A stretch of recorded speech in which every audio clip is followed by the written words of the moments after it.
పిట్టతో డ్యాగన్లు గెలిచిన నిర్మల్జిత్ గురించి ఈరోజు మనం తెలుసుకుందాం.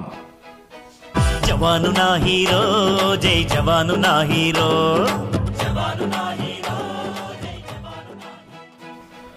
1971లో పాకిస్తాన్ భారత్పై దాడి చేసింది, కాశ్మీరంపై కన్నేసింది.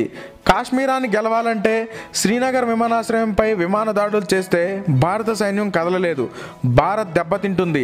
ఇది పాకిస్తాన్ వ్యూహం. శ్రీనగర్ విమానాశ్రయంపై దాడి మొదలైంది. ప్రతి మనిషి జీవితంలోనూ ఒక క్షణం వస్తుంది. ఆ క్షణంలో ముందు కురికితే అతనే హీరో, లేదంటే జీరో. నిర్మల్జిత్ సింగ్ జీవితంలో ఆ క్షణం వచ్చింది. నిర్మల్కు అత్యంత ప్రియమైన జమ్మూ కాశ్మీర్ మనుగడ ముప్పులో ఉందని తెలిసి నిర్మల్ ముందు కురికాడు. నిర్మల్జిత్ది పంజాబ్, పల్లెటూరు, ఇల్లంతా వ్యవసాయ వాతావరణం. ఎయిర్ ఫోర్స్లో చేరాడు, శిక్షణ పొందాడు. మన విమానాలు చిన్నవి, పాతబడిపోయాయి. జ్ఞాట్ విమానం ఓ చిన్న పిట్టలాంటి విమానం. నిర్మల్జిత్కి జ్ఞాట్ అంటే ఎంతో ఇష్టం. దానిలో ఆకాశంలో ఎగరడం అంటే ఇంకా ఇష్టం. ఇటు శ్రీనగర్లో ఉన్న వైమానిక దళం 18వ స్క్వాడ్రన్ పాక్ దాడిని ఎదుర్కోవడానికి సిద్ధంగా ఉంది. స్క్రాంబుల్ అన్న ఆదేశం రాగానే ఎగిరేందుకు సిద్ధంగా ఉండాలి. అందులో నిర్మల్జిత్ని స్టాండ్ బై 2లో పెట్టారు. స్టాండ్ బై 2 అంటే స్క్రాంబుల్ ఆదేశం వచ్చిన వెంటనే 2 నిమిషాలకే జ్ఞాట్ విమానాలు ఆకాశంలోకి ఎగరాలి. డిసెంబర్ 14 తెల్లవారుతుండగానే 6 పాక్ షాబర్ జెట్ విమానాలు భారత గగనతలంలోకి ప్రవేశించాయి. షాబర్ జెట్లు అత్యాధునికమైనవి, అమెరికా పంపినవి. ఆ రోజుల్లో నెంబర్ 1 విమానాలుగా పేరొందాయి. పాక్ విమానాలు శ్రీనగర్ చేరువలోకి రాగానే భారత వైమానిక దళానికి సమాచారం వచ్చింది. షేబర్ జట్లు శ్రీనగర్పై దాడులు చేసేందుకు కిందికి దిగుతుండగా 2 నిమిషాల్లో నిర్మల్జిత్ జ్ఞాట్ విమానం ఆకాశంలోకి ఎగిరింది.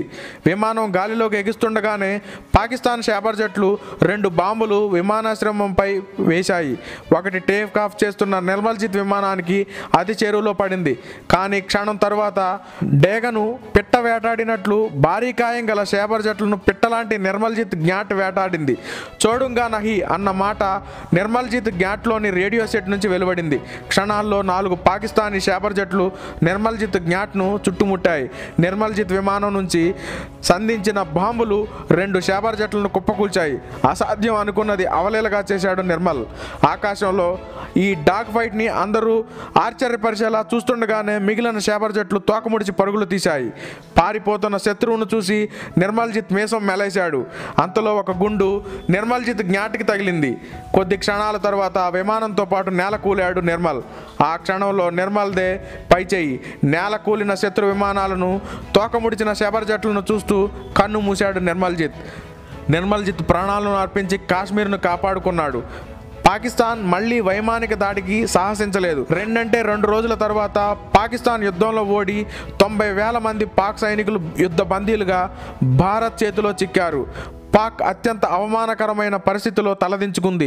నిర్మల్జిత్ చూపిన అత్యంత ధైర్య పరాక్రమాలకు, ప్రాణాలొడ్డి దేశ రక్షణ చేసిన వీరోచిత సాహసానికి భారత ప్రభుత్వం శ్రద్ధాభక్తులతో ఆయనకు తలవంచింది. ఆయన మరణానంతరం పరమవీర చక్ర ప్రదానం చేసింది. తనను తాను సన్మానించుకుంది భారత్. వైమానిక దళం నుంచి ఎన్నికైన ఏకైక పరమవీర చక్ర నిర్మల్జిత్. జై జవాన్, భారత్ మాతాకి జై. జవాను నా హీరో, జై జవాను నా హీరో.